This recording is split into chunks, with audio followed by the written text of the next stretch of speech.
Hey everybody, Doug here from 2 Plus Stuff. Hope that you can see and hear me okay. Today we're going to do something a little bit different. See, I did a live stream yesterday where I was going to hang out and play video games with folks. Very excited to do that. Unfortunately, the computer didn't really want to comply. And I figured out what the issue was, by the way. Some files got moved for Total War Warhammer. Anyway, but after that stream, I was sent an email by Tyler Emerson of Scrubby and Wells fame. He's often a co-host over on Warhammer Weekly. He is throwing an event, or running an event, in about 2 weeks, a little less than 2 weeks, called Vault Wars, and I've been very excited to get into it. I've actually been aggressively painting a whole bunch of orcs, specifically Bonesplitters, because I am after a underdog award. So yeah, I just wanted to share that. Anyway, when this email came, it had music's a little loud. Okay, thank you very much, Andrew. I will adjust that. Thank you. So anyway, if it ever happens again, please just let me know. So what I did was I got all of the lists here for us. He just posted this last night. Sorry, I keep getting distracted. So yeah, he just posted this last night, and so I thought it would be really cool if we would just hang out and kind of go through them. I'm not necessarily going to go through all of them. There's 40 pages here. Like, I just kind of want to get some broad strokes of what do these things do, and I would love it, and absolutely would love some feedback or assistance, anything like that. So let's see. It's going to be in alphabetical order. Let me pull one thing off here. Okay, so one thing to note is our battle plans have been locked in as well. A Game of Heroes, First Blood, Focal Points, Forcing the Hand, and Savage Gains, and those are in alphabetical order. I'm not sure if it's the order that we will be playing the actual games in. I suspect not. That's an opinion, though, just to kind of mix it up a smidge. So let's take a look at this first list. Basically, what I am interested in knowing as I read through these lists is what are my targets to win the award that I want. Okay, remember, I'm not going to win the whole thing. I'm bringing Bonesplitters. So it's like if a one-armed man had a hand tied behind his back. But what I'm trying to do is basically like, okay, there's going to be so many lists, just like the ones we have on screen right now, that are just meant to blow me out of the water. I have no chance against them. I don't even want to try. That's not true. I'll play the game my hardest, but you know what I mean? Like, my heart is not going to be like, oh man, I'm not going to be disappointed when I lose that game. To get the Underdog Award, I only have to win 2 games, in addition to getting as many battle points as I can, of course. So let's go through these. Alex, he is here to win with his Lumineth Realm Lords, that's for sure. He is bringing a unit of 30 Venari Sentinels. Holy smokes, I have been on the receiving end of those. Not good. Not good. One thing you might notice here is it kind of bleeds over. This is actually a 2-list format event. So I think it's like either 15 or 1600 points of your list has to stay the same, but you can bring a second list that changes up to 400 or 500 of it just to kind of give you some wiggle room. So his first list, I only put 1 list in because I have enough trouble with that. But they're not terribly different.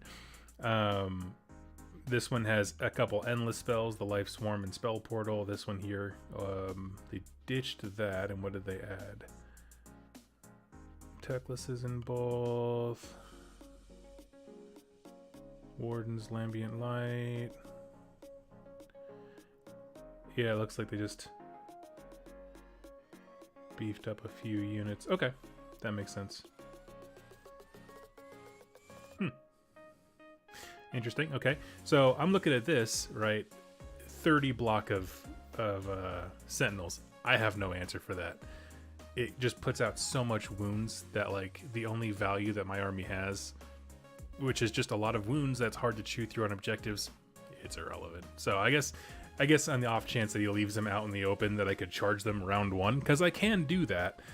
But man, that's not great. So I'm looking at this, Alex. I hope you do well, buddy. I really want you to have a great time. I know that it seems from this list that you are out to win it, and I hope you have fun. And hope I get you around one so you can pummel me into dirt. Go have your fun. I will go try to have mine. Sovereign Guard awaits. So next is Andrew Brown. Daughters of Cain. Interesting. Now, my understanding, and I could be wrong about this, because it's just coming out of my head, is that the new books for... No, wait, is Daughters of Cain out? I don't even know if I have that one. I do. Do I? Man, I can't keep up with all these things. That's right, I'm on the fence. I don't know if he'll have the new book. I don't imagine so. This is the problem. This is why I don't do events. I don't know any of these things. I don't know when like the cutoff dates or whatever. Bow Snake Ladies. I dig it. Ooh, reinforced them. Yeah, Blood Sisters, Blood Stalkers. That's cool. See, I like this list because it's a great mix of everything. Like when you hear Daughters of Cain, it's easy to think like the spam versions of things. Oh, they're next. Okay. I've been reading the news and it's just a lot of talk about them, but I was like perplexed. So yeah, I like it. You know, it's 3 minimum size unit of Witch Elves, and then he went really, really heavy into the Bloodstalkers and Sisters, which those are formidable units, but I'm less worried about this one. I could see some clever, I don't know, ways that I could probably get around some of this list. I like it, but he is also 2-drop. So again, that's something I'm considering for these other lists. Yeah, the Lumineth guy is 1-drop no matter what. Oh my god, that's crazy. For him, he's 2-drops. I am also 2-drops. Yeah.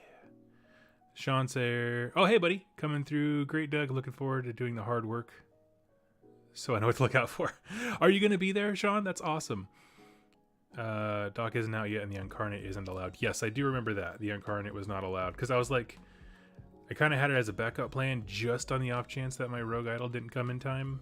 And then when he said no, I was like, oh, okay, then my plans are for naught anyway. Next, we have some plebe named Brendan Melnick. I don't know. Brendan's awesome. He is the host of Cubic Shenanigans, a podcast that you should all go listen to. I love it. And he is also going for the Underdog Award. I believe will have a stronger chance than I, but he's doing Sylvaneth. And I've been told that there's like a one-trick pony list for the Sylvaneth that I think involves Gnarlroot, which his first list is. Let's see, Warsong Revenant, Tree Lord Ancient, a Branch Wraith,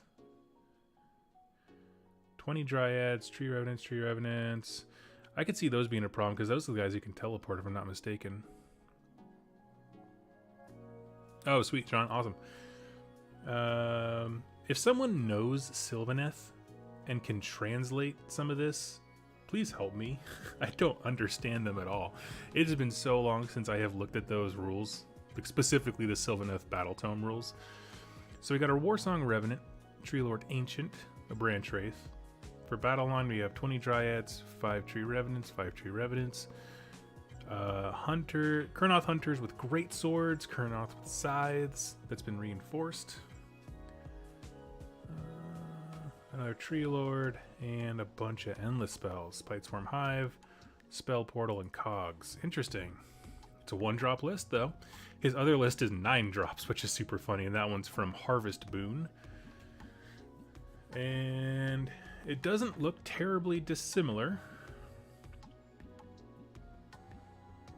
Yeah, really leaned heavy into endless spells, and that one has Hunters of the Heartland as its optional thing there. I don't know. This is one that just perplexes me. Me and Brendan have been poking and tagging each other on Twitter quite a bit as we're doing hobby progress. Like, he'll send me a picture of his Sylvaneth, and I'll send him back a picture of like the big Stabas where it's just 2 orcs carrying a tree and stuff.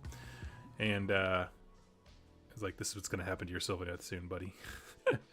He's going to get the artifact that gives Tree Song D3 to cast.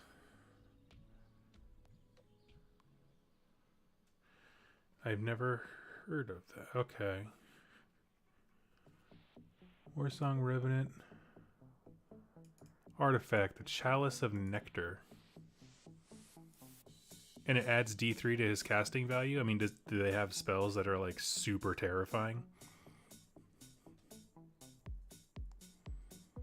Thank you, Paolo. I really do appreciate it. But we'll keep moving because we have a lot to cover here. So anyway, Brendan could probably stuff me into a locker when it comes to actually being good at this game. However, I have, first of all, the heart of the cards on my side. And secondly, a can-do attitude that we're both playing some really, really rough lists. I am also a one-trick pony, and that trick is to run forward and die real hard. Next is Brent Naumann. Oh, he rolls D3 and he picks the 2 highest. It's the Mortal Wound bomb build. Interesting. Mortal Wound.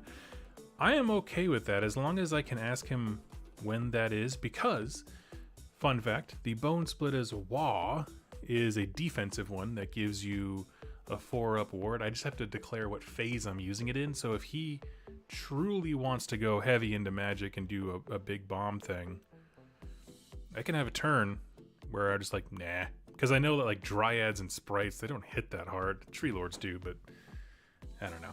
That's interesting. Next we have Brent Naumann, I believe is how I pronounce that. I'm so sorry if I butchered it. He's bringing Stormcast, Knights Excelsior. Oh, heck yeah, that sounds familiar. They're from Gur. Had to read, make sure it wasn't just the actual models I just sold. Does he have the Bridge Endless spell? No, I'm not seeing it anywhere. So let's see what Brent's got. He has a leader. It's a Knight Incantor, which is cool. You don't see a lot of those one spell cast chargers. Spell cast wizards. There we go. In Stormcast. Lightning Blast is pretty generic, I think. I was impressed with it. Lord Imperatant with Shock and Awe. Lord Relictor with Translocation. That's a fantastic one. I'm going to pause. I'm going to come right back to you, Lekman, but thank you so much. And let's see. He is going with a shooting list. So he's got his battle line. Annihilators, and Vindictors. Their battle line, the Annihilators, because he is Knights Excelsior. Sorry, I don't know, that just escaped out of my head. So he has all of the Paladins as battle line units, and Annihilators are a cheap, effective way to do it. Now, one thing that's not noted here is which Annihilators he went for, if he went for shields or the double hammers, but it doesn't really matter to me. I'm just curious, because they seem to have a little bit different utility, but they're still in the same chassis, so yeah. Andrew, if these are the models you sold, he'll either roll all ones, they're still loyal, or all sixes, you betrayed them. That's true, there's not a whole lot in between. I don't think it's mine stuff, though. Units, he's got 3 Aetherwings, he's got 6 Vanguard Raptors with long strike crossbows, and 6 Vanguard Raptors with long strike crossbows. Now, this is an interesting one. He's 9 drops. He's 2,000 points on the nose. When I think about playing against this, I remember a game that I had with my buddy Jack from Rerolling Ones. He brought his shooting Stormcast, and we were hanging out, and I had my Beasts of Chaos back then. And he had a similar, well, his list was different because the game was very different at the time, but a shooting list for Stormcast, and it was all about translocating, you know, where the guns are and then dropping them from the sky wherever you don't want them, that kind of thing.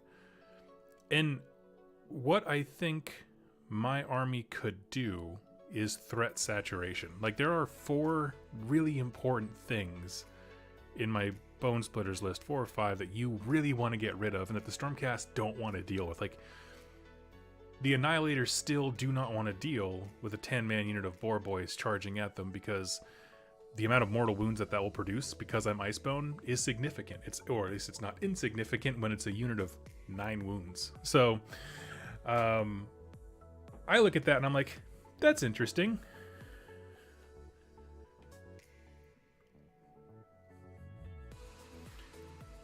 Shields, Grand Hammers are 230. Okay, cool. Nice. So this one I actually feel like, you know, he's going to come down and he's just going to have a great turn, right? There's going to be that first super punch turn of his shooting. I'll probably pull off the rogue idol because it's a big, you know, distraction idol. And then from there, it's a matter of, can I have my units in place to countercharge and tie up those heroes, those shooting units with enough stuff to then just cap objectives? Because that's the thing. There's 2 units in this list that I'm scared of, right? The long strikes. To a minor extent, the Lord Relictor. And obviously he can do some cool charging stuff with the Annihilators and the Vindictors. But I don't know. I think there's a fun game here. But it all depends on how effective that first volley is. Next is Brett Zeeler. And he's bringing a Maggotkin of Nurgle list. He is the Befouling Host, which I believe that's a demon one. Someone correct me on that? Just to... Actually, I'm going to adjust my camera. For some reason, it looks like it's pointed like above my head. All right, here we go. So he's got Blob Rotsbond. Fantastic start. A Great Unclean one with the Bioblade and Doomsday Bell. Master of Magic, that's great. Witherstave is an awesome artifact. And he's got Orgoth's Demon Spew. I'm excited to see this army on the table. What? What?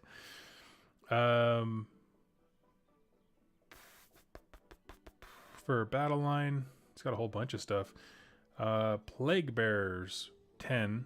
Beasts, 4 Beasts of Nurgle and 3 units of 10 Plague Bearers, all in total. They're kind of spread out a little bit. It's kind of strange, but yeah, he's got a whole heckin' ton of them. He's a 3-drop army, and they're all in battle regiments.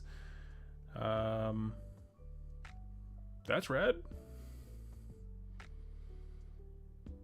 Pretty cool. I don't have a lot to say about it because I don't really understand it. Like, he's going to be doing a little bit of summoning. I know that. But I've never seen a list like this. I've never seen a list where you have... I mean, all his points are in 3 heroes. Right?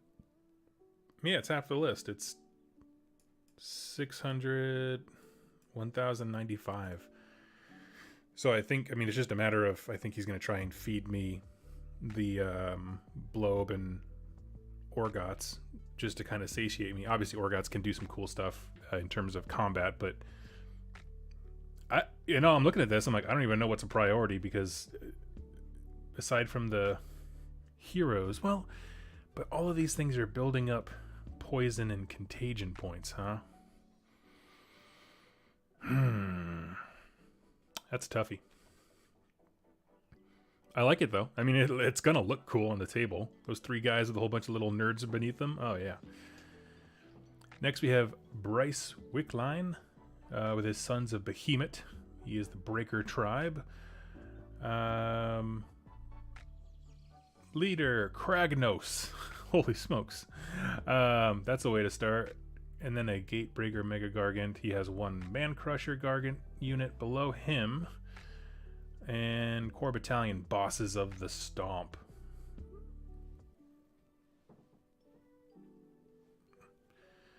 He's going to summon a Piper and then retreat and charge all the beasts. Thank you, Tyler. That's very insightful. He's going to play kind of a dodgy game, which is interesting for Nurgle. I like that. I mean, dodgy like tricksy with the yo-yoing units back and forth into combat. That's interesting. As for Bryce here, this just seems like just a lot of meat to chew through. I mean, man, it makes me miss the days when Bonesplitters had, like, every unit had an individual rule that was like, if you're targeting a monster, you ruin its day. Now they kind of pulled some of that back a smidge. Lord Billy, there are actually Fire Slayers in this event, so give us a sec, we'll get there. Any hype for new lore Thursday? I don't know what you mean by new lore Thursday. Alright, so we are going down here. Next is Karl Stokes, and I am stoked to see this list. Heyo. You come here for the entertainment. He is playing Idnith Deepkin. Very nice. Naudalar, Predator's Domain. And he has an Achelian King with an Isherin Tidecaster.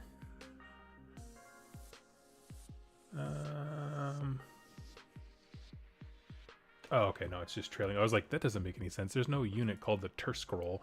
No, it's just teachings of the Turscroll. For battle line, they have unit of Reavers, 2 units of Thralls, and the Leviathan, because he is Naudalar. That is a battle line option. As for units, he has what? A pair of Alapexes, 2 pairs of Alapexes, and Hunters of the Heartlands, and a Battle Regiment, making him 4 drops. Only a total of 90 wounds. But man, that turtle, like... Oh, he means Warhammer Fest. Thank you. No, I had no idea. I'm very hyped for it. I should be able to be back in time for that, to do a live show. So I hope to do that with y'all. You know, I don't specifically have like a plan of action against this, I'll be honest. I feel like everything in my entire army except for the Rogue Idol and maybe the Big Stabbers would just bounce off the side of the turtle. Because I don't have a lot of rend is the big thing. So I'm hoping with the Icebone sub-faction abilities to roll 6s on the wound, and then whatever the damage profile it goes through is mortal wounds. So even the Rogue Idol, because he has the Bonesplitters keyword, when he does his stomp and it does 2 damage, it would still go through as 2 wounds for each hit. So that's cool. For each wound, rather. So I don't have like a big answer to that, but I just think wherever he puts that turtle is just going to be his anchor point against me for sure. Can you remind me of how to win Underdog? Yes, absolutely. So Underdog is an award for this event, and it's defined by a few things. You take a list that is in the blatantly suboptimal bottom of the barrel according to, I think it's the Honest Wargamer stats. That's my assumption. The packet explains it in more detail, but I believe they collated the stats from the Honest Wargamer stuff and then determined who the bottom of the barrel were. At the time it was Nighthaunt, but I think they've been taken off that list because no one knows. I don't know how that all works out. But anyway, bottom of the barrel list, there's no god, so I can't take Kragnos. And then you have to win at least 2 games. So that's your bar to entry. And then from the people who fit into those categories overall, who have, took crappy list, no gods, and won 2 games, whoever has the highest battle points amongst those players gets the Underdog. Now, they did also add another award called Hard Mode, which is just who brought the toughest list to do well with, and I have been told that I am in contention for that as well. So I might win that one. I don't know. We'll see how it goes. We'll see how much dirt's in my eye at the end of this. Next, we have Chad Graham. Daughters of Cain, Drakey Ganeth. I don't hear a lot about Drakey Ganeth. I want to hear more. Please. Slaughter Queen on Cauldron of Blood. Hag Queen on Cauldron of Blood. Bloodwreck Medusa. 2 High Gladiatrixes eyes. For Battle Line, he's got Sisters of Slaughter, 20 Witch Elves, 20 Witch Elves, and 20... This is like the Daughters of Cain that I know, where it's just like, how many bikini-clad warriors can we put on the board? And then 2 units of Heart Renders. So it looks deadly. I won't lie. It's probably one of the more dangerous lists against me, simply because of the number of attacks. Like, part of the thing with the Bonesplitters is, they do have a nice 6-up ward save that's constantly in effect. And that has saved me a lot of wounds in the past. But when you just start pouring dice with the number of attacks that these girls can do, this is another list where I'm like, I'm just gonna hope to get my my battle tactics, shake hands, and maybe buy them a beer. That's all I got. Literally anything in this army shy of the Heart Renders can just tear through my biggest walls of orcs. Morning, what's up? Tectonic Crabs. So next we have Chase Layman. Right, I didn't skip one, did I? No, I didn't. Okay. Chase Layman. He's bringing a 2-list thing, but I'm just going to cover one because the list can't be very different. Just per the event rules. It's kind of like having a little sideboard. So he has got Nurgle. He's doing drowned men for both of them. That's awesome. Grand strategy, hold the line. Makes perfect sense. He's also got Orgoth's Demon Spew, which is interesting in the drowned men. With a Lord of Afflictions, of course. And a Dark Oath Chieftain with the Mark of Nurgle. For battle line. That's interesting. I didn't know you could give the Dark Oath Chieftain a mark. I must be thinking of something else. I thought the whole... Am I crazy? Dark Oath Chieftain with a Mark of Nurgle. I need to think about that. If you know when they updated that, because it used to be you couldn't, and then they were just kind of useless because you couldn't give them a mark, and they couldn't be helped by anything that wasn't undivided. So anyway, battle line. He's got 2+ Coil Blight Lords, 2+ Coil Blight Lords, and 3 units of Blight Kings, all minimum sized. And he also has 1 reinforced unit of Nurglings, which I'm sure is just meant to go up the board and cause trouble for me. All in all, it's 144 wounds of nasty. 2 drops. Like, this is another one that I'm just gonna struggle against Nurgle, I think, because just the amount of wounds. The other Nurgle list, not so much, because he just had kind of some basic units, but like when he can launch the Blight Lords up my nose as I'm trying to throw orcs up his nose, it's a lot. Dark Oath characters somewhat recently got a mark, same with Cultists, I think. Okay, cool.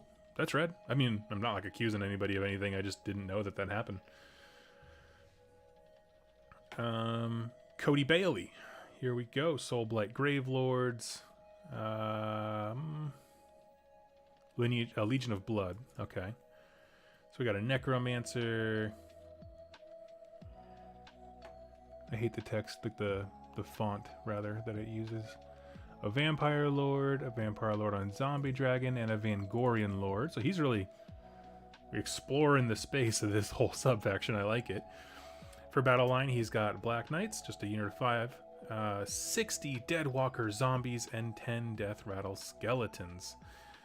The prize here is the 60 Deadwalker Zombies.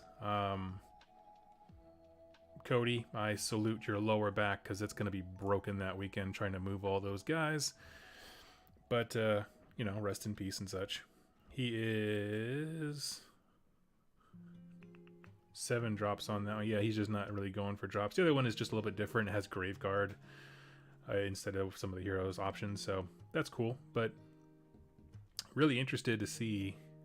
So I typically play Soulblight Gravelords right here because my buddies Jeremy and Rob both play them. So it seems to me like a predominantly popular army. And Jeremy in particular, he has put 40 zombies into a unit, and they can shred stuff if you don't take care of it. So I'm not really sure what the answer to that is, because I don't necessarily have the volume of attacks. Well, maybe. That's not necessarily true. I do have quite a few attacks. It's just that they don't usually have rend, but that doesn't matter against zombies, so that might actually be okay. If I were to charge 2 units of pigs, the Maniacs, which is a 10-man boar unit, and the Boar Boys, which is a 10-man boar unit, and I just went after it, that might actually work. Dan Bears, my buddy Dan is awesome. He is the other co-host or host of Cubic Shenanigans, and all-around awesome person. He's bringing his Night Haunt, Reichenor's Condemned. He's got Reichenor the Grimhauler, Hailer, sorry. Guardian of Souls with Nightmare Lantern, Dreadblade Harrow. Oh, that's the general. Okay, cool. Cool. For battle line, he's got 20 Chain Rasps. And then 3 more units of just basic Chain Rasps. What am I missing?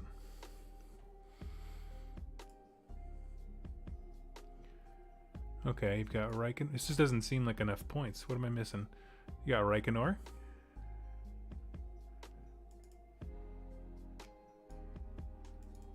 Umbral Spell Portal, Mortalis, Terminexus. If anyone knows, because I'm not sure about the Reichenor's Condemned. I haven't actually looked at that. Prize Sorcery. Okay, Reikenor the Grimhaler.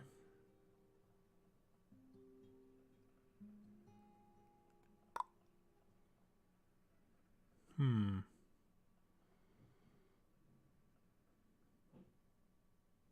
I just losing my mind? Nagash. Ah, there he is. Thank you. The die is cast. I was missing, because of the text, I missed this last line. I was like, there's no way that this equals 1965 points. I'm not crazy. I'm just blind. Okay, so you have Nighthaunt as the, Nagash as the main point, and all of this is built around him. That's interesting. I'm not necessarily scared of it, am I? I should be.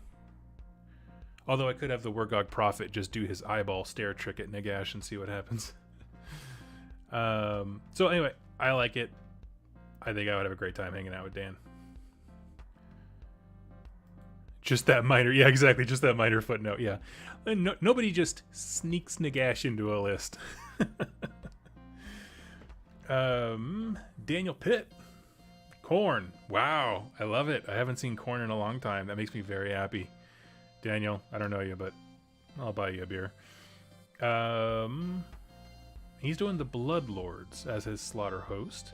He has a Bloodsecrator, a Bloodthirster of Incessant Rage, a Bloodthirster of Incessant Rage, a Slaughter Priest, and a Demon Prince with the Mark of Corn from the Slaves to Darkness. For his battle line, he's got 6 Blood Crushers. I like that. Just throwing them forward with everybody else. I like that quite a bit. 10 Blood Reavers, 10 Blood Reavers, 10 Blood Readers, and then 5 Fleshhounds. Let me just simplify that for you. It's a unit of Blood Crushers and 4 Blood Tithe points. Comes in at 6 drops. And his other list is largely similar. There's some more Blood Letters and then Reavers, that kind of thing. But I think that's fun. Daniel, you and I are like, I feel... in terms of, I mean, I don't know you as a person or a player, but in terms of like looking at the list and being like, wow, that has teeth or something like that, I feel like we're more on the level. So I'll high five you on the bottom tables, buddy. That's not true. I think this list could do pretty well because I love the threat of 2 giant Bloodthirsters. So I didn't mean to be like, you're gonna fail. I just more meant I'm gonna be at the bottom tables, and I'm happy to see who joins me. Next is Dave Nordstrom, right? Yeah, Daniel Pitt and Dave Nordstrom also coming in with Corn. Let's see. His looks very different, though, and very interesting. So, he's got Lord of Corn on Juggernaut, a Slaughter Priest, and a Slaughter Priest. Cool. Fantastic choices and heroes. Very cheap, efficient. For his battle line, though, I believe it's... I think it's because he has the Lord of Corn on Juggernaut that they become battle line, if I'm not mistaken. But 6 Mighty Skull Crushers, which is awesome. 6 Mighty Skull Crushers, 3 Mighty Skull Crushers, 3 Mighty Skull Crushers, and 3 Mighty Skull Crushers. Lots of beef, and I mean, for Corn, speed in that list. I like it a lot. If I was ever going to do Corn, I think I would do something similar to this, Dave. I think it's a really sweet idea. I don't know how effective it is. I don't even really know what to expect. If someone was like, this is my Corn list, I'd be like, cool. What does all this do? Walk me through your plan. What are your key points of failure? Because I don't get it. That's how I feel about most of these lists, right? You're listening to a filthy casual talk about competitive lists. It's just a whole lot of like, I don't know what any of these things do. Some of it I can see. Like I see Daniel Pitt, where he has the Corn stuff, he has some cheap chaff, it's going to be dying, he's going to be getting Blood Tithe points, as well as some bigger pieces to do a really good either Alpha Strike, not really an Alpha Strike, but Counter Punch, rather, and like, the Bloodthirsters can be really great for that. So I get that thought, but then I look at this and I'm like, it's just rushing forward and I like it. No thought. Hey, look at that, it's Doug Gruggs. he's coming in with his Bonesplitters. I will do a quick review of my list in case anyone's curious. I'm doing Bonesplitters with Icebone, meaning there's a few things there. I get a once per game wall where I get a 4-up ward save for a phase specifically. Icebone, blanket statement, means that if I roll a 6 to wound, how much damage that attack would cause, it goes through as mortal wounds. So if it's a damage 2 weapon, it does 2 mortal wounds, for example. But also being Bonesplitters, if a unit has 5 or more models, 6s to hit equal 2 hits. So I've seen that matter quite a bit, actually, especially with the 10-man unit of boars. You just rush them forward, and nothing says that the boars don't generate attacks like that as well, or have anything to do with Icebone, so it's just exploding and mortal wounds and stuff. The only downside to my list is once my impetus is spent, like it's a very aggressive army, once that's spent and you kill enough of them, it peters out. Let's be honest. I got a Maniac Weird Knob with Fasten just to run up with them and keep glowy green tusks. I have a sum total of 4 Savage Big Bosses, simply because they can chain each other into, you can always pick another unit after they're done fighting. So if you have a unit of 4 of them, they are their own threat, and I like that quite a bit. Wargog Prophet for staring down into gashes of all shapes and kinds. And for battle line, 10 Savage Boar Boys, 5 Savage Boar Boys, and 5 Savage Boar Boys. Then a reinforced unit of Big Stabbas, a 10-man unit of Boar Boy Maniacs. I think this is an easy list you can take out. I mean, it's mine. I'm gonna lose to myself. That'd be amazing. And then a Rogue Idol. So, yep, that is it. 2 drops, 1950, because I'm going for that sweet, sweet Indomitable Triumph. That's what I got. But overall, basically, what this allows me to do, because I have put it on the table a few times and kind of deployed according to each mission and stuff like that. Really what it is I'm going to throw big walls of pigs forward just outside of 3 and then force my opponent to have to deal with them their turn 1. Meanwhile, I'm spread out on objectives. I can either have all 4 of the big bosses attack as a unit, like charge them all individually into something, and then when one hits, he lets the next guy in line attack out of sequence, and then the next guy, for example. So I could do that, or I could go the opposite if I know that my opponent is going to be dropping stuff from the sky, like that shooting Stormcast list. Just spread them to the ever-loving wind to try and zone out as much of the board reliably as possible. And that is exceptionally effective, especially if he has to drop 6 long strike bases. There's something to it. I'm just saying. That's all. Okay, next is George Patek. Tasik? I'm sorry, I don't know how to pronounce that. Fire Slayers, finally, for you, Lord Billy. They're rocking Greyfeared, which is the correct one, as so decided by me and Tom from Warhammer Weekly when I was on. For his leaders, he's got a whole bunch of stuff. So he's got a Rune Father on Magmadroth, a Rune Smiter, a Battlesmith, a Rune Master, a Grimwrath Berserker, and a Rune Sun on Magmadroth.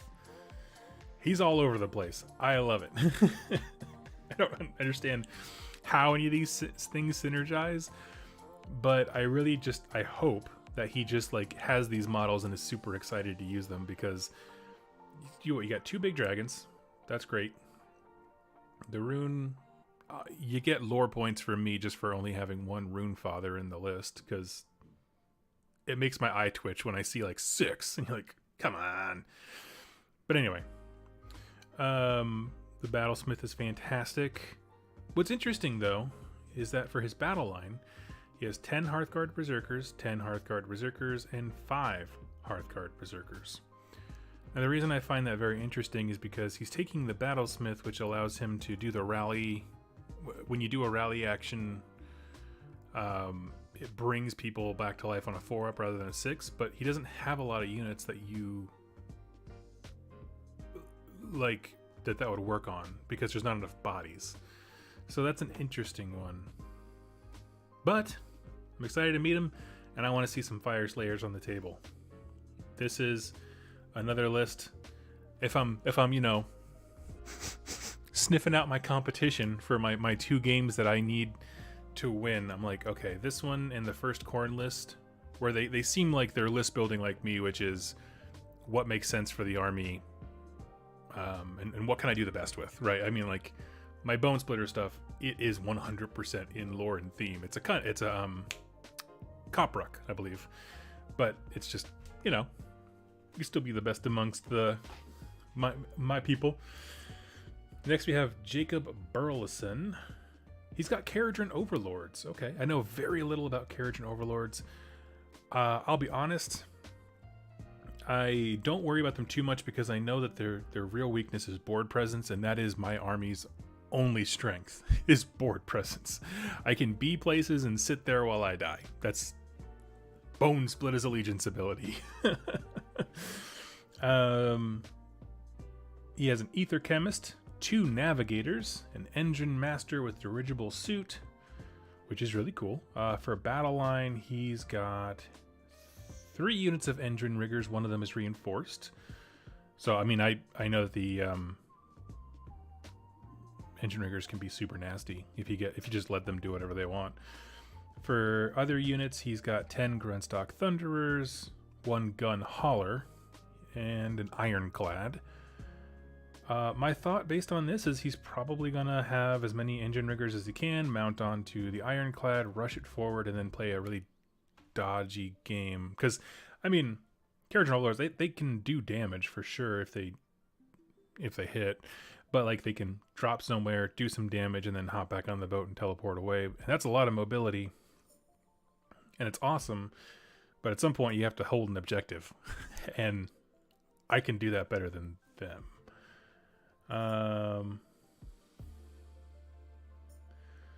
What is the... Someone said something about allies.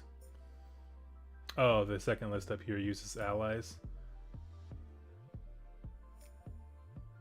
Yes. So in the one we talked about before, the Fire Slayers, he has 2 gun haulers. I like that one more. I'll be honest with you. I like that list a lot more. It just sounds like it'll look cool. His second list, not typically going into the second list thing because there's so many to go through. For both of them, he has the Warp Lightning Vortex. That's kind of cool. Okay.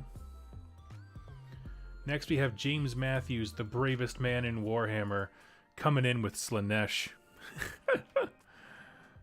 Let's see. Travis Boyson. Hey, Doug. Excited to have you at Tyler Emerson and I's tournament. Oh, yeah. Dude, that's awesome. Thank you for joining me. Could say he's really taking home the bacon. Heyo. Oh, my God. Y'all are killing me. For Slaanesh, host is a Lured Haze Invaders host. Okay. He's got Sigvald, got to, Contorted Epitome, and Bellicor. He's got 22 Bliss Barb Archers. 22 Bliss Barb Archers and 11 Bliss Barb Archers. For Behemoths, he has a Cygor. Like, just... I don't know if I've seen a Cygor on the table. I think he's fishing for that hard mode list. Because holy smokes. Beyond that, he's got Emerald Life Swarm and Soul Snare Shackles. Which is actually super dangerous to my army. Because they're all about mobility. So that's actually a big deal to me. Sigvald and Bellicor can be super mean. And his other list moves some things around, but he gets 2 Seeker Chariots and Razor Gores. But the core of it, like those damage dealers up top, really are the winners. You know, when it comes to lists like this where they are, I'm going to use the term top heavy, like all of the points are wrapped up in heroes and spells and the synergies that they bring, it really makes me think that like the asset that my army can boast is just having a lot of different threats. Like there's just a lot of things to have to deal with my Bonesplitters. Next is Jeff Naumann. Newman. I'm sorry, I don't know how to pronounce that. Magakin of Nurgle. Sweet. Blessed Sons. I love how we haven't really had any repeats a whole lot, right? The corn one wasn't a repeat either. I didn't see the second one had a host. I'm really loving the list diversity that we're getting here. If you just joined us, like, we've had everything from soul-crushing Lumineth Realm Lords to very flavorful Fire Slayers and Blades of Corn armies. I'm like, yeah, dude, this is awesome. What a perfect event. So this guy's rocking a Great Unclean One. Elecman, I will get to your question right after this here, just because I get distracted too easily. Great Unclean One with a Flail and Bile Sword. A Lord of Afflictions. Festus Leech Lord, that's cool. He's got some really interesting spells or abilities if you let him get them off. 3 units of 5 Blight Kings and 2 Poscoil Blight Lords. It's just a lot of beef. It's a lot of beef with some very cool synergies behind them. It looks, if I'm not mistaken, this is the fighty version of the Great Unclean One. The Witherstave is always a super good ability or artifact. Yeah, I'm here for it. I see myself having a really hard time with Nurgle. Really hard time. Electman24 in the chat. So I've got a painting question for you, Doug. Have you ever painted Night Haunt before? And if so, do you have any tips? I have actually never painted Night Haunt. Simply because I do a whole lot of like dry brushing and I wasn't terribly good at washes and stuff. So I don't have a whole lot of ways to help. You know, because I don't like airbrushes, I don't know. You've seen everything in these lists. How about super fun, fluffy Lumineth Realm Lord? I don't know, man. They got teeth even when they're being fluffy. And technically there's nothing... I'm not going to scroll all the way up to the top because I'll lose my place, but there's nothing overtly like, you know, there's not 2 Techlesses when there shouldn't be or anything like that. There's nothing lore breaking about it, but yeah. Warren Lynch, what are your predictions for tomorrow's releases? Oh, I have no idea. I don't really do predictions. But, I mean, it seems as though we forced their hand into talking about Slaves to Darkness. That's probably not crazy. Joe Goodman, he's got Stormcast. Hammers of the Sigmar. Hammers of the... assistant to the Hammer of the Sigmar. Hammers of Sigmar.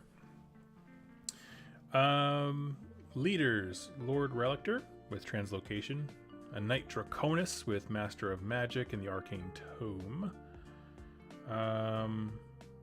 For his battle line, he's got 4 Draconian Guard Fulminators, 10 Judicators with Skybolt Bow, 4 Storm Drake Guard, and he's in Hunters of the Heartlands, and his second list is not terribly dissimilar.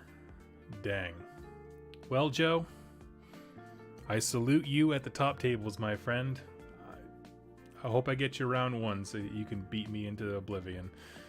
That's all I got to say about that. That is a list of nasty that I have no answer for, right? Like, if I'm lucky, I can sacrifice one of my 5-man pigs to get eviscerated by Fulminators and then countercharge with something else. But even then, man, I ain't doing a whole lot to that. Next is John Thomas with his Seraphon.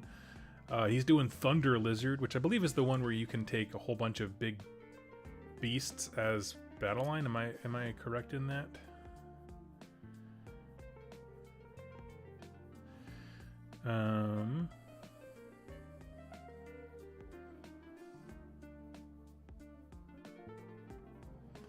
Tectonic Crafts, like to see some diversity in their list. You know, archers are cool. Yeah, I get it. I think the cavalry is where it's at in that army.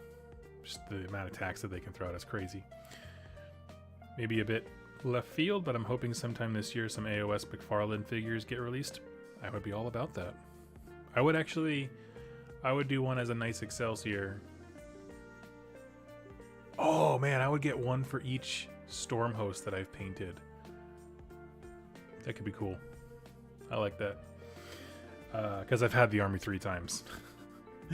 So we've got Thunder Lizard, Stegodon with Skink Chief.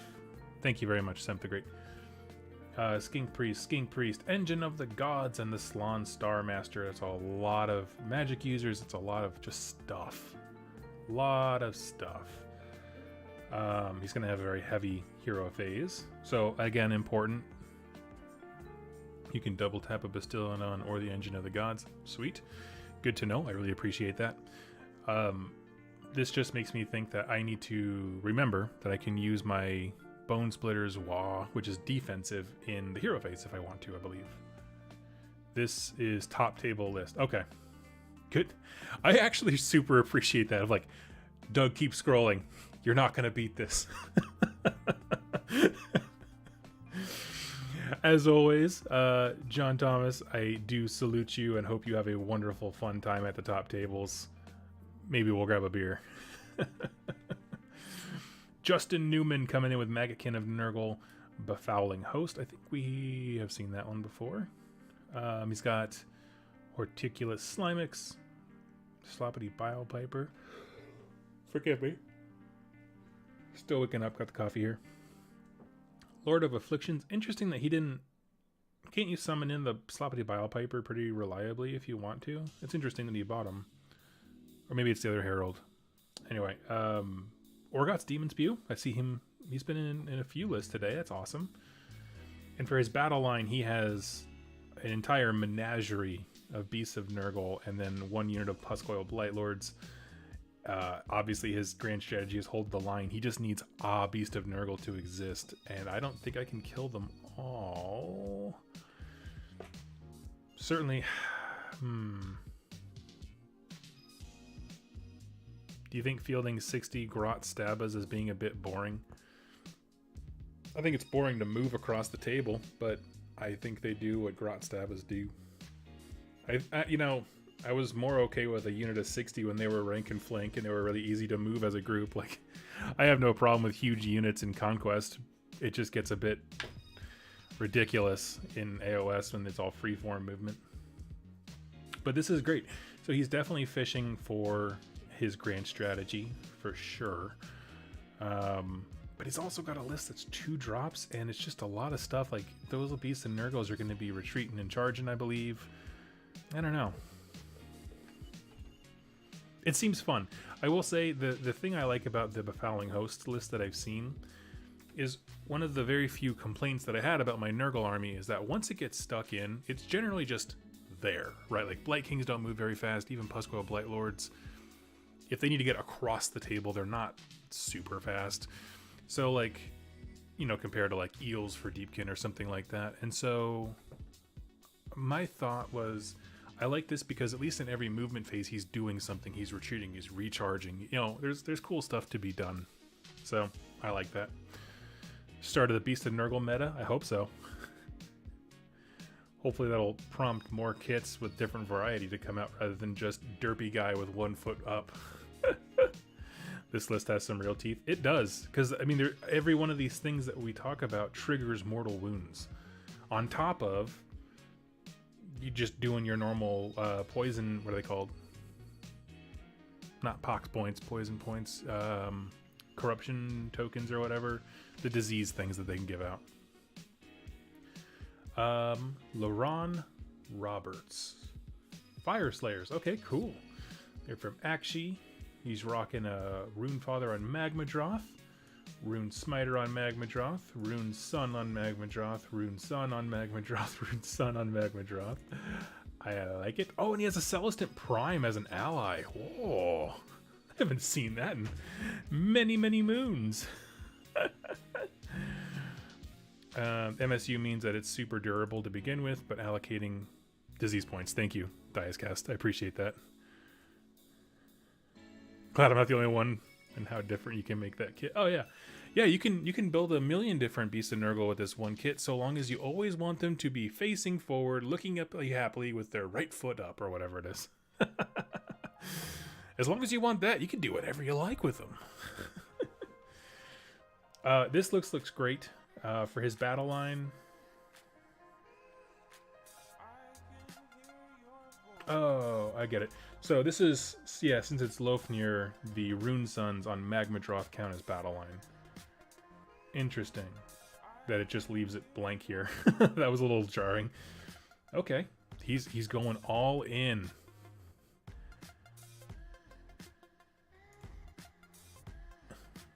Mr. Primetime, I'm here for it.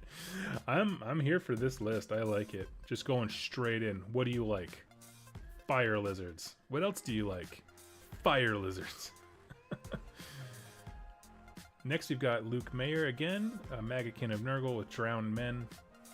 And he's doing kind of a thing we've seen a few times now. Oh, he's got a weird list. Never mind. I misread ahead. My apologies, Luke. So, Drowned Men. He's got a Lord of Afflictions. Festus the Leech Lord and the Glotkin. Cool. I love it. I have no answer for the Glotkin. That's like the kind of thing that and the turtle for Deepkin, where it's like I have no answer to that. There's just so many wounds to chew through for my poor Bonesplitters. There for battle line, he's got 10 Plague Bearers, 5 Blight Kings, and 2 Puscoil Blight Lords. And then under units, he's got a Puscoil Blight Lord single, so he can have that one come in with the Lord of Afflictions. That's cool. Actually, he can have both of them. So the single unit and the 2-man can both come in with him. So that's really neat. But then for his other units, he's got 2 Mind Stealer Sphinxes, which is the most I've ever seen, and ever, just period. I'm just excited to look at what he did with them. I like it.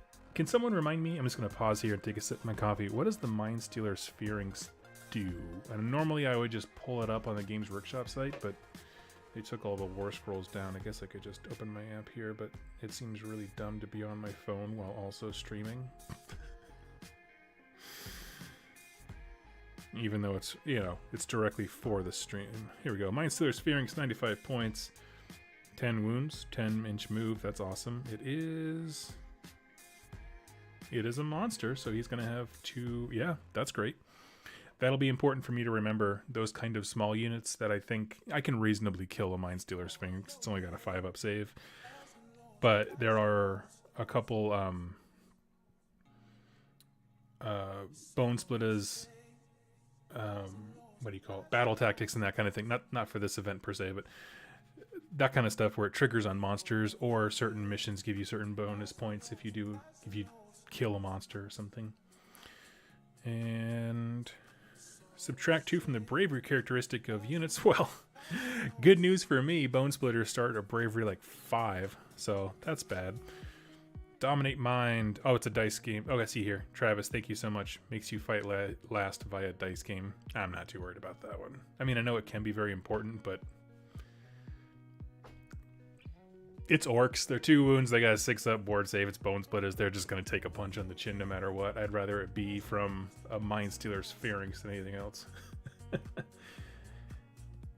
Okay. Now, this person, is it Mirang? I don't know how to pronounce that. I'm so sorry if I just insulted you in some language. I'm going to call you Ja. Apologies if I got that wrong too, but I was told to give you a shout out because my good friend Jack from Rerolling Ones said you were his boy. So, what's up? Any friend of Jack's is a friend of mine. So, looking here, we got Stormcast Eternals, Knights Excelsior again, and an interesting take on the shooting list. So, it's got a Lord Relictor with Translocate, of course. A Knight Incantor, Lord Imperatant. That's all almost exactly the same. Battle line. 3 Annihilators with Grand Hammers, and 5 Vindictors. So he kind of went the more aggressive melee route compared to the other lists with Knights Excelsior we checked out.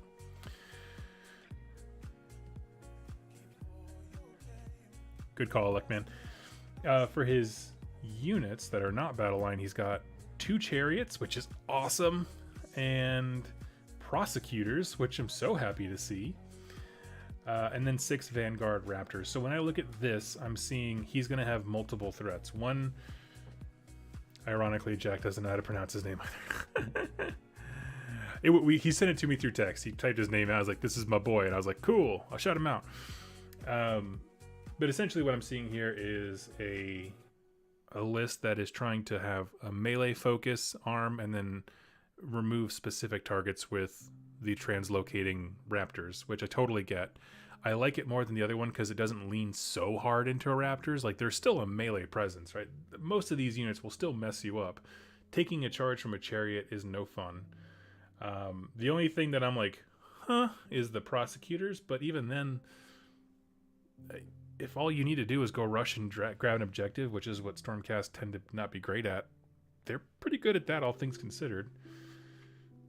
I like it. Just finished painting my first chariot. It was real fun. It's actually my favorite Games Workshop kit they've made in a long time. The amount of dynamic posing and ease to build and snap fit to how great it looks when it's done, it's the best. So, buddy, come up to me at the event and tell me how to pronounce your name, and I would absolutely love to hang out with you. This is a list I could see doing really well, just because it's more balanced, right? It does have a melee arm and also a shooting one, so that's cool. Next, we've got Nick Raverty. He's doing KO, Barrack Zilfin, an Ether Chemist, Arcanaut Admiral. Oh, an Engine Master with dirigible suit. Sorry, sometimes the font just kind of blurs in my head. For Battle Line, he's got 10 Arcanaut Company, and 2 units of Sky Wardens. Interesting. Okay. Because the Sky Wardens are the melee versions. Interesting.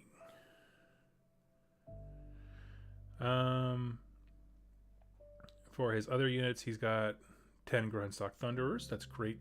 He's got all the gun attachments there. And 2 Storm Drake Guard. That was very hard for me. Arcanaut, Ironclad, and the Warp Lightning Vortex, because they have that thing where they can capture a spell in a bottle. This seems nasty.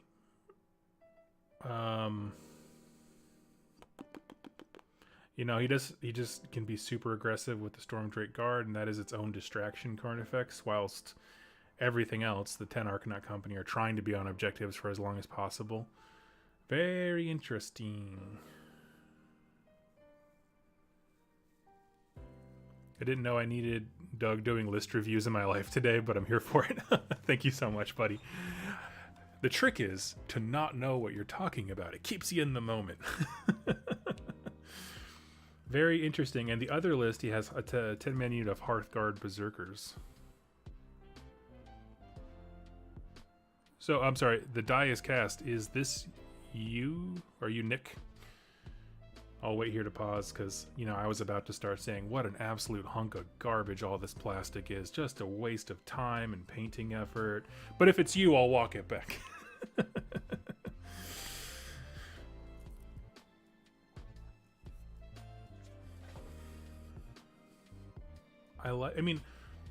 I'm curious, what was the choice with Sky Wardens? I never see them. So I love the fact, I love when dual kits have here's a melee version and a ranged option for the same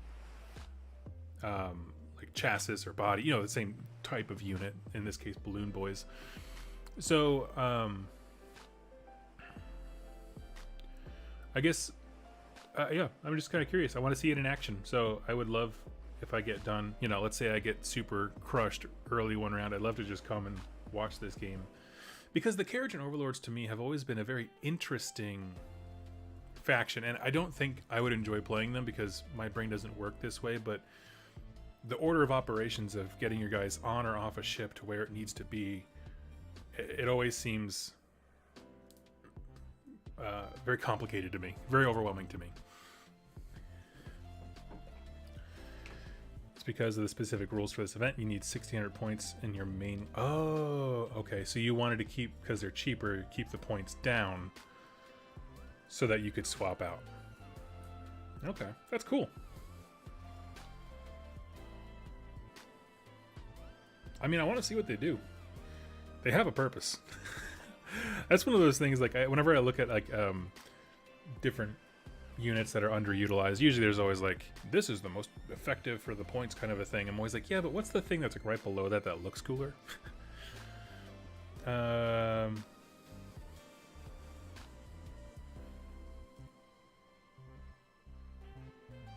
Skywarden's got me there while giving me the most. Right on. Well, friend, Nick, I hope that you do exceptionally well. I wish you the best. That's awesome that you were able to tune in while we're doing this. Next we have Paul Wright.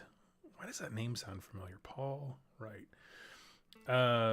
He's bringing Deepkin, Dome Hane. He's got a Achillean King.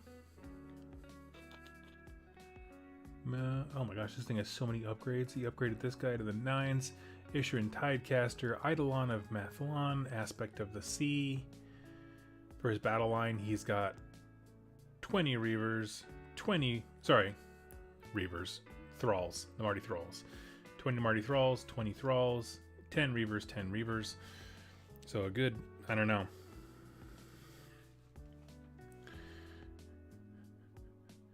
Looking forward to bouncing around the bottom tables around y'all.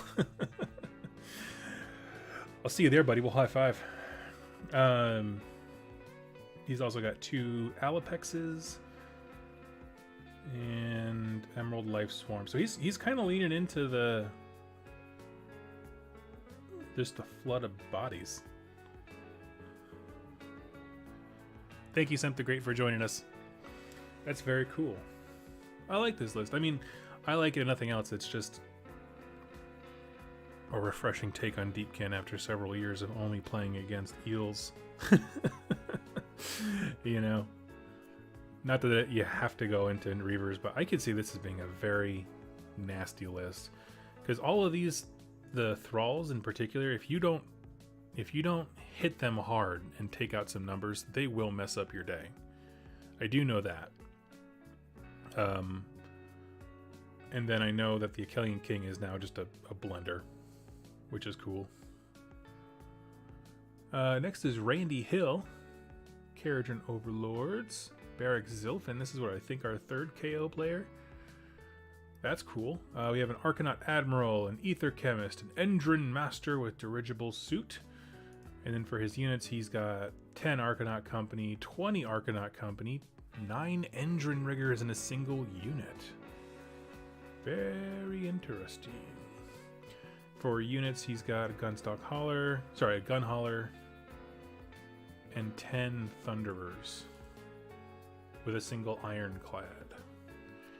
Okay, so you do what? You throw the 20-man Arcanaut Company into the Ironclad, have the 9 Engine Riggers hook on the side of it.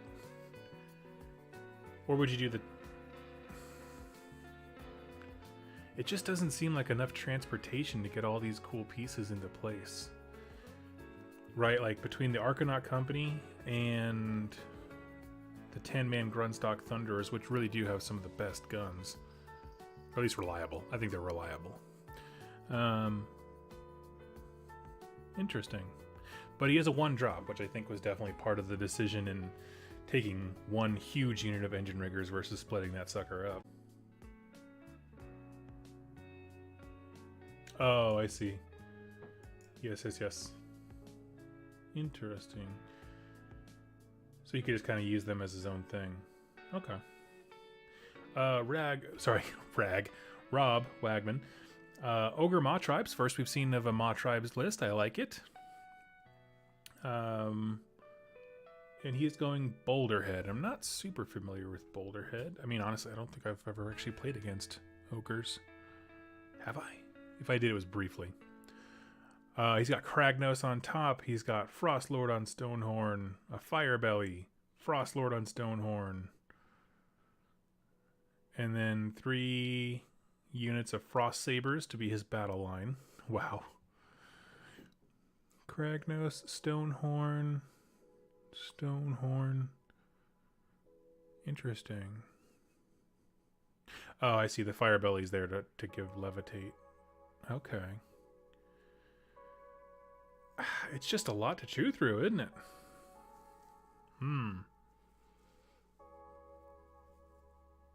feel like that's going to be a problem for me. It's just like six drops. It seems real good.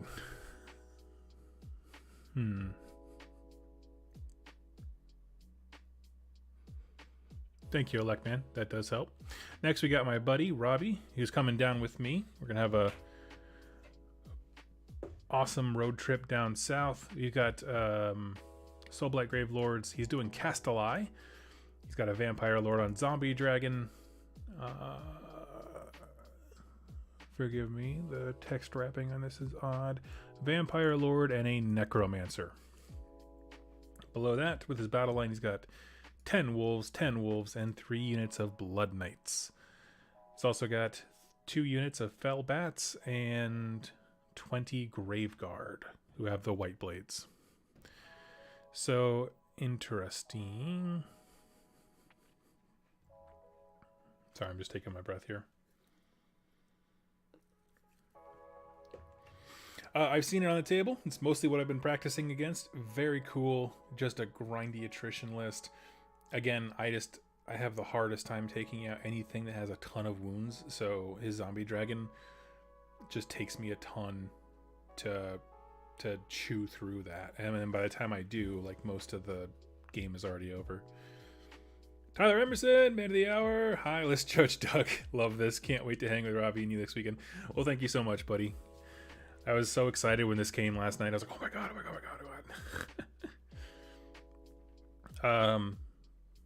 Rob, you're going to do great, man. It's going to be awesome. Doesn't mean you're going to win, but we're going to have a good time. Much like I talk to myself, right? You're going to do great, which doesn't mean score-wise, but in terms of growing as a person, yes. I will do great this weekend, or this coming weekend. Scott Sproul. Sylvaneth Gnarlroot. Again, we're seeing a very similar list to what we talked about with Brendan. This is the one-trick pony where the leaders can just dish out a lot of mortal wound punishment, which I'm kind of okay with, depending on how high the wound count can get.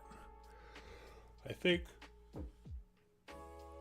I have enough bodies and wounds, because each orc is at least 2 wounds, 3 if they're a boar rider, to take up a good amount of stuff on the charge. Of course, I can always do my Bone Splitter Wah in the hero phase. Yeah, I just totally hit my webcam. We'll keep on going. I like the idea, though. Like, I like the idea of a magic-focused Sylvaneth list, so I don't want that to go away. Sean Sayer, he's been in the chat. He's been hanging with us. Let's talk about beating this guy into a locker. Like a nerd. Okay, he's Legion of the First Prince. An army so good it doesn't even deserve a book. I'm just kidding with you, buddy. No, this is the I believe it's from Broken Realms. It is an all demons who work for Be'lakor type thing. It's a very cool idea for an army. It is pure Warhammer, and I'm so glad you're bringing it. It's also a very tricksy army in terms of Be'lakor has his own abilities, and there's ways to play around with a whole lot of different mechanisms of the game. It has been described to me we're going to be legit in the new Slaves Tome. Big if true. I'm just kidding. Yeah, I saw it. You think legitimacy comes from being printed in a piece of paper? Ugh.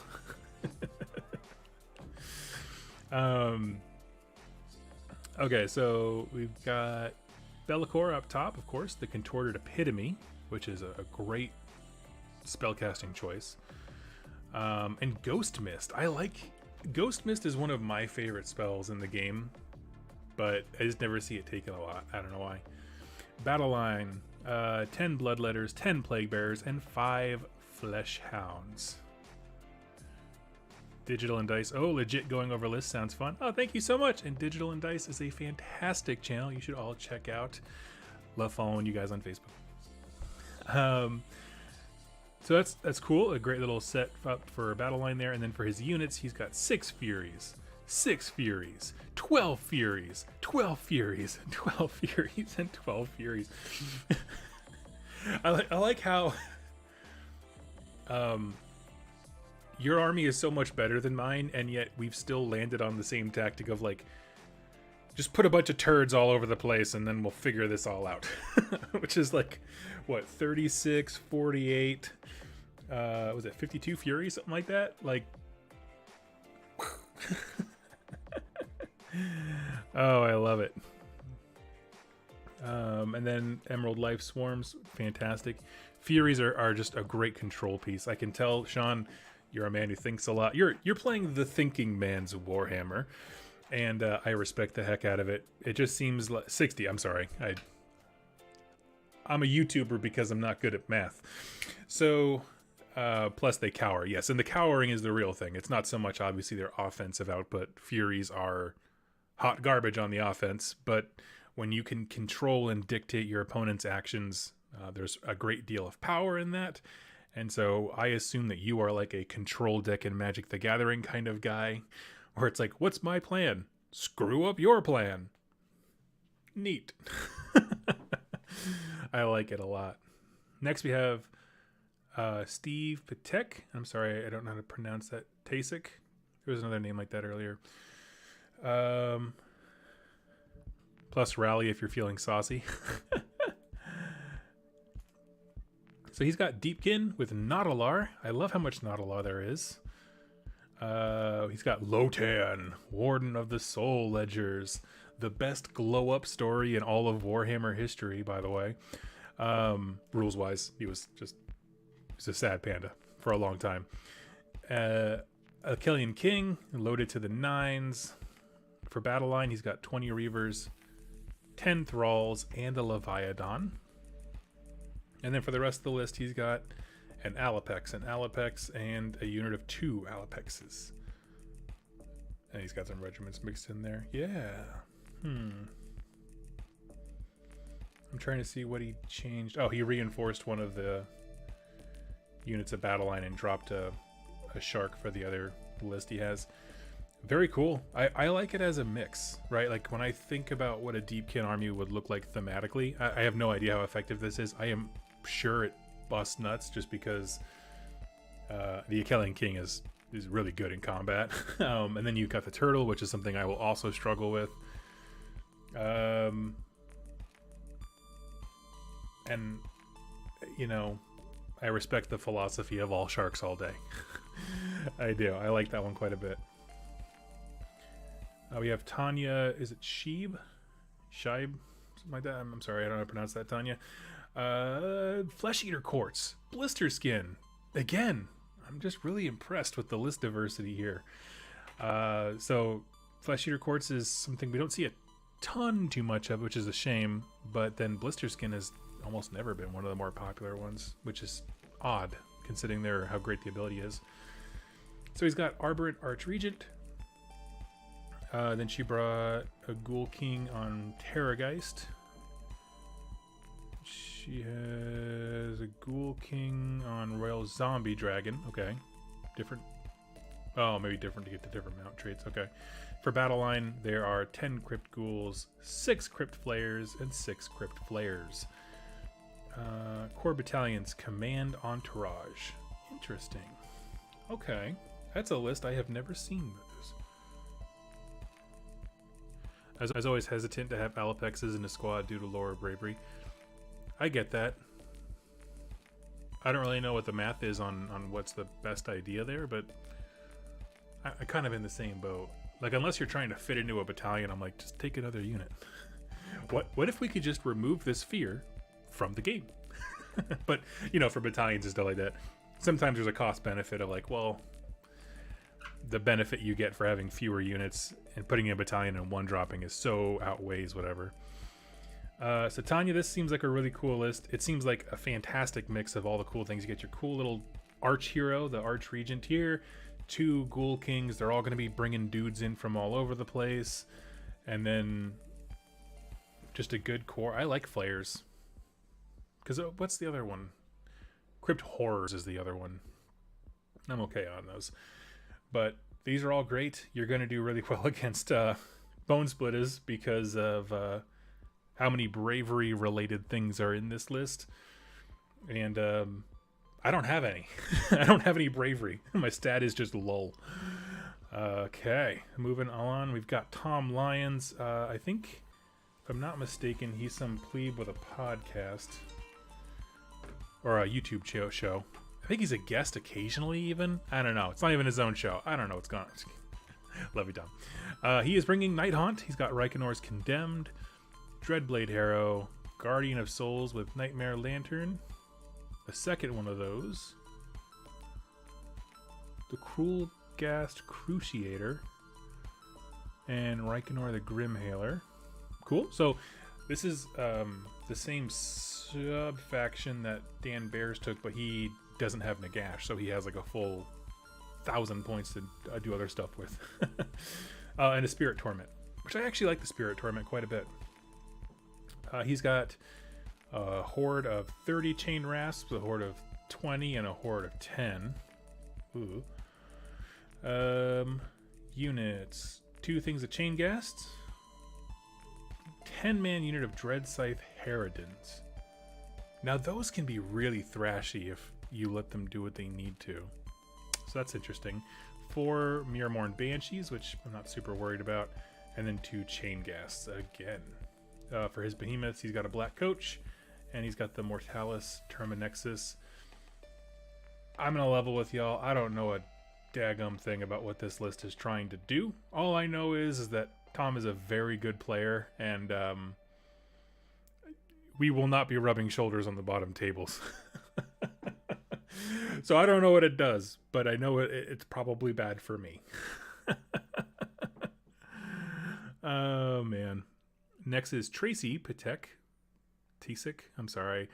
Stormcast Eternals, but Hallowed Knights this time. This is our first Hallowed Knight player. So we have, 3 hosts represented now? That's cool.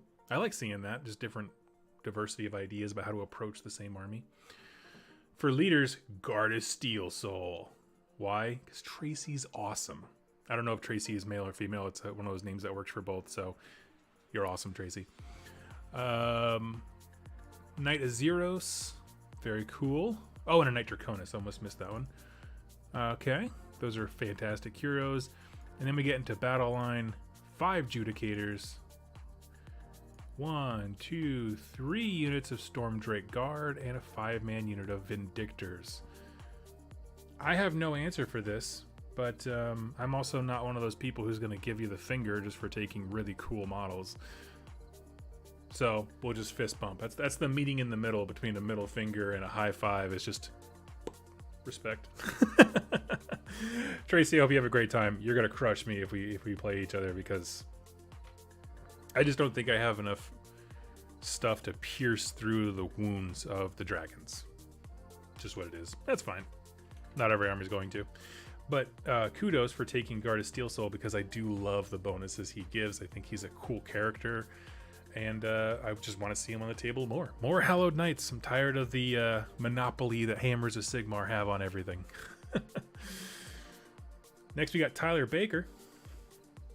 He is going Legion of the First Prince as well, but he's taking it in a very different way.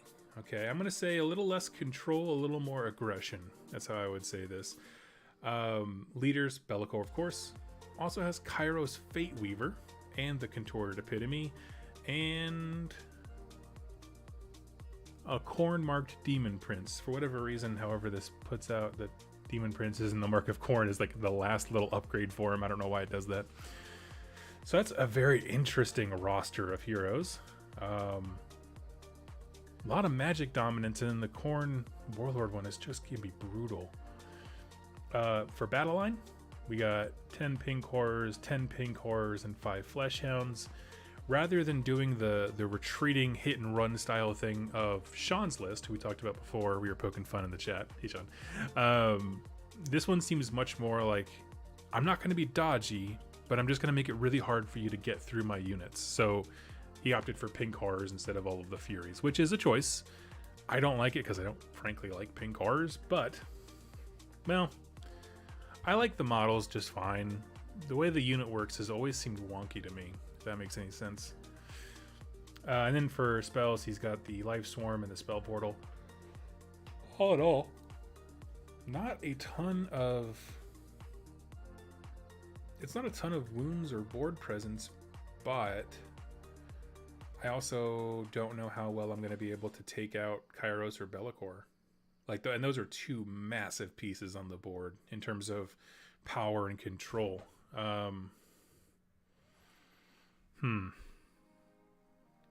Very, very interesting.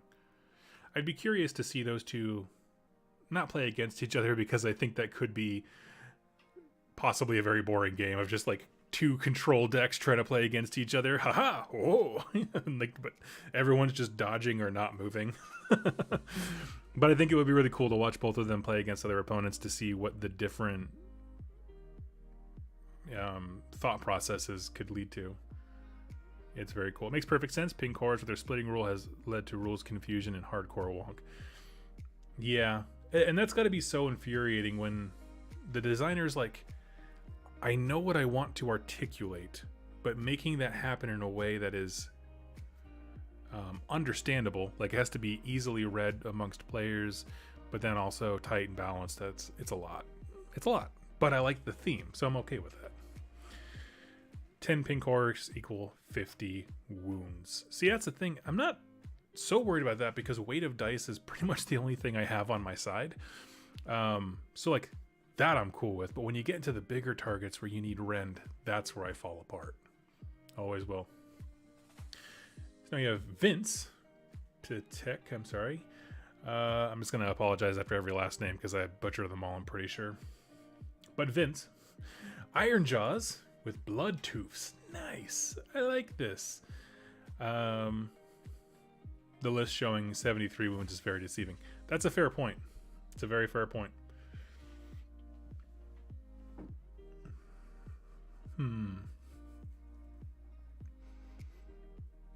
10 pinks also give free victory oh, like if I kill the pink horrors.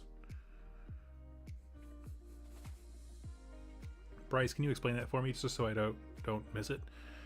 But Vince has a mega boss on Maw Crusher, a war chanter, a weird knob shaman, another war chanter. Okay, that's a cool little stable of heroes. You get your big boss, 2 war chanters, and his little sorcerer next to him. This free VP is like a free drink at a casino. It's a very expensive free VP. I like it. That's very fun. Battle line. So he's got other prime targets. Are we using those rules for this thing? I have to double check. I don't actually know. Battle line. 5 brutes, 6 Gorgruntas, 3 Gorgrunta. Okay, 1, 2, 3. So there's 4 units of 3 Gorgruntas, 1 unit of 6, and then a 5-man unit of brutes all together. It just kind of bleeds together on this page here for me. Interesting. Yes, we are using prime targets. Okay. I need to print that out and memorize that then, because I would be getting tons of bonus points because I am a bone splitter. So that'll actually matter. Because I would be getting an extra one. Okay, very cool. Thank you, Tyler, Travis. I appreciate it. So this is a fantastic lens, Vince. I really like it. It's just straight speed, rip snorting good time, just going up the board and being as aggressive as you can. I don't know if I have a way to deal with this at all.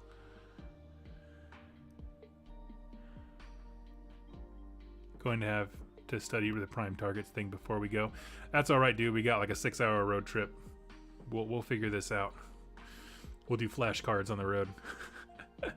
The lists are very much the same in terms of really just rush the board focused, and I appreciate that. So we'll keep going here. Walker Snap. Sons of Behemoth. Nice. Breaker Tribe. He's got a Gate Breaker, Mega Gargant, War Stomper, Gate Breaker.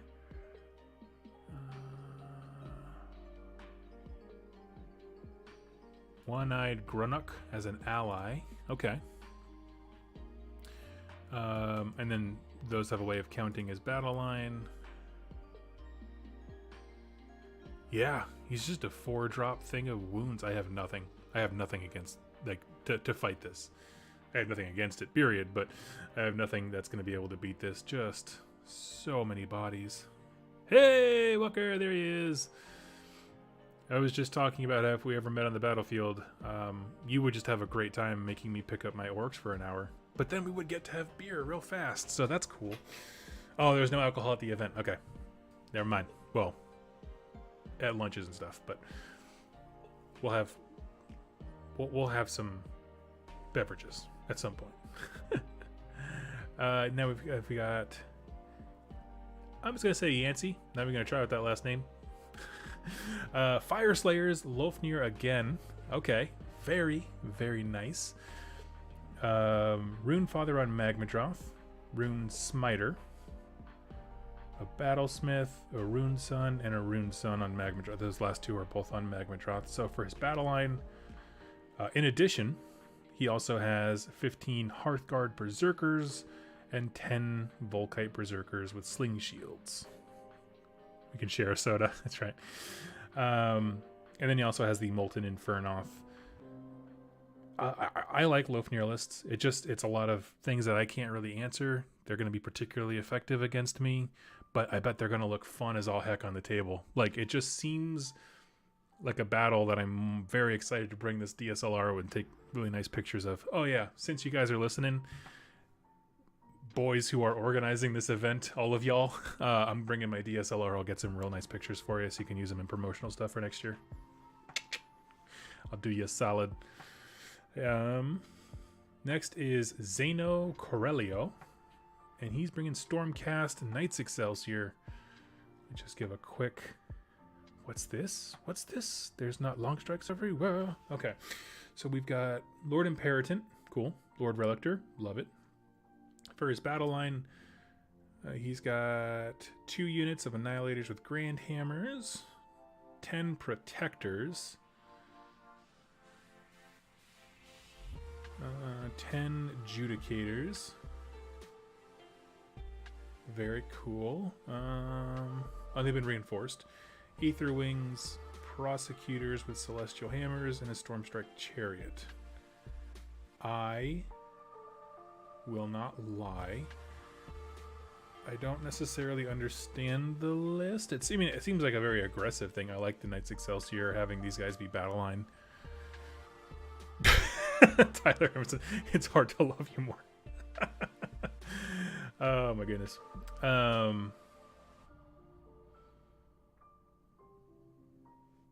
Oh, this list, I fight against this all the time. Digital and Dice, what does it do? I guess I don't. Protectors are protectors. Those are. Yeah, those are the paladins, right? The paladins. I keep thinking of the new Stormstrike armor ones with the swords, like the basic swordsman. Watching the mortal wounds stack up every time they pop on or off on the field. Yeah, I like it. It seems. Yeah, paladins on a 2-up save that slap hard. I mean, this is the kind of list where it's like I just need to pick a target and I just need to throw 10-man boar units at it to try and proc as many mortal wounds as possible. And yes, impact hits for days. Between the Annihilators and the Chariot does that as well. I'm a little confused about the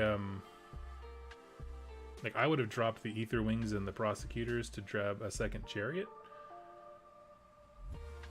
Oh, wait a minute. On the right side, it's exactly what they did. Great minds. That second list that has 2 Chariots, I'd probably lean heavier into that. That sounds real cool.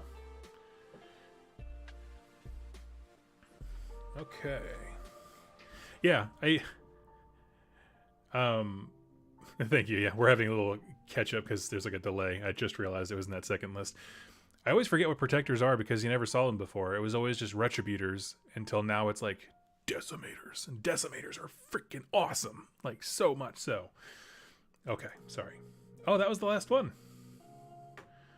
Nice. Okay, so now I'm going to be a super judgy dirtbag and go through here and pick the list that I want to target, because people that I think that I have a reasonable chance against winning, to get my 2 wins out of all of these players. So I could see beating this list.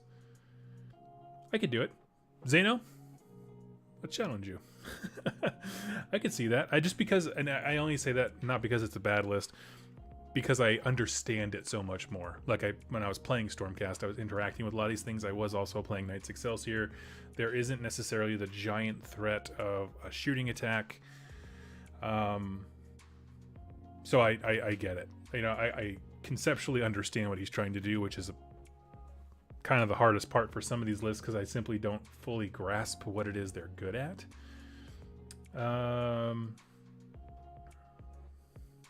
There's so many of these, I have no idea. I want to try against Tyler Baker. Like, I know you're here, buddy.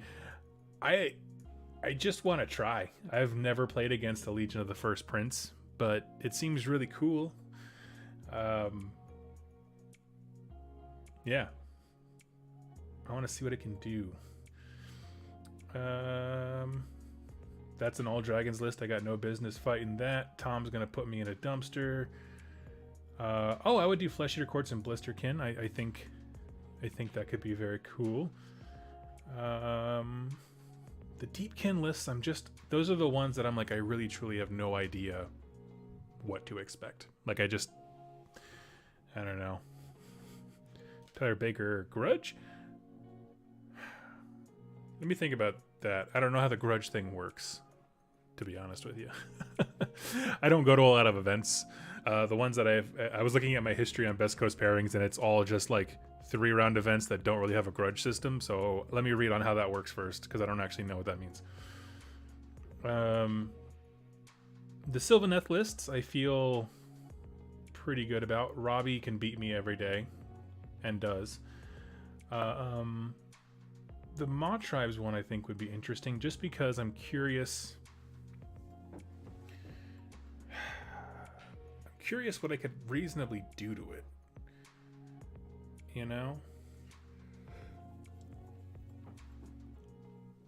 I want to play against any and all of the Carriage and Overlords players, because I think that I spec into their main weakness of board control. So that is a yes. Deepkin, more KO. Knights Excelsior. I would do any of the shooting list Stormcast ones. Like, this one's the nastiest list in my mind, just because it does also have a melee presence. But there's 2 lists above it that, yeah, what do? They just lean way heavier into shooting, and I think that my list has enough to take that initial strike on the chin, countercharge, get them bogged down in mortal wounds, and do an effective job of that, or just having threat saturation.